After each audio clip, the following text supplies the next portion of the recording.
एक शर्त पर, अगर तुम में से कोई भी एक मेरे साथ एक रात गुजार ले तो मैं ये पूरा घर मैं तुम लोगों के नाम कर दूंगा। फौजी की विधवा बीवी पर तुझे अपनी इतनी बुरी नजर डालते हुए जरा भी शर्म नहीं आई? राधा इतना कहकर मकान मालिक को एक जोरदार थप्पड़ मार देती है। अरे तेरी इतनी हिम्मत कि तूने मुझ पर हाथ उठाया, अभी के अभी अपने बच्चों के साथ मेरे घर से निकल जा, वरना एक एक को धक्के मार के निकाल दूंगा। राधा और शिल्पा घर जाती हैं और अब सब बहू बच्चों, घर के जरूरी सामान और घर में इकट्ठा किए हुए तिरंगों को लेकर ठंड से कपकपाती हुई एक खाली सी जगह पर जाकर बैठ जाती हैं।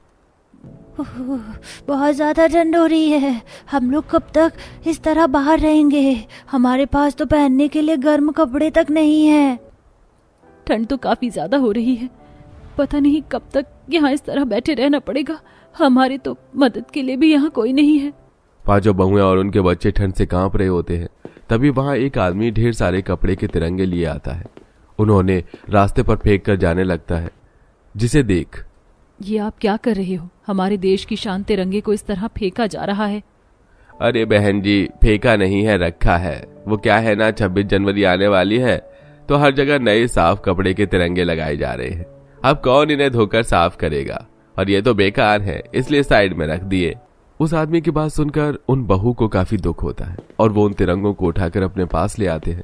उन तिरंगों को देख देख अपने पति को याद करके रोते हैं।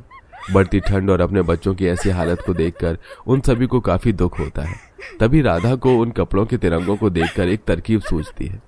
हमारे पास इतने सारे कपड़ों के बने हुए तिरंगे हैं। इस तिरंगे के लिए हमारे पतियों के साथ साथ और न जाने कितने लोगों ने अपनी जान की परवाह ना करते हुए दुश्मनों से लड़कर अपनी जान गंवाई है।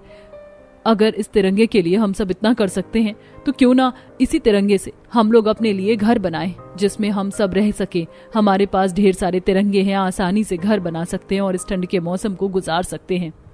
राधा कह तो ठीक रही है, 26 जनवरी बिल्कुल करीब आ चुकी है, तो हमें तो आसपास कई जगह पर ढेर सारे तिरंगे मिलेंगे। अभी तिरंगा ही हमारा सर छुपाने का एक सहारा बनेगा। तिरंगा घर बनाने के लिए कुछ बहुएं जंगल से लकड़ी ला रही थी तो कुछ बहू अपने बच्चों के साथ बैठकर तिरंगे को आपस में सिल रही थी।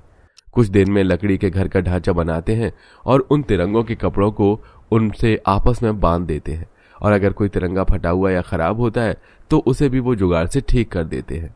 तिरंगे के घर के साथ साथ तिरंगे की साड़ी भी कितनी अच्छी रहेगी ना। बस अब 1-2 दिन की मेहनत और है, फिर हमारा तिरंगा घर बनकर तैयार हो जाएगा। 1 से 2 दिन की लगातार मेहनत के बाद आखिरकार पांचों जुगाड़ू बहू का तिरंगा घर बनकर तैयार हो जाता है। और आज 26 जनवरी के मौके पर ये पांचों बहुएं तिरंगे की साड़ी पहनती हैं। मेरी तिरंगे की फ्रॉक देखो कितनी सुंदर है, और मेरा तिरंगा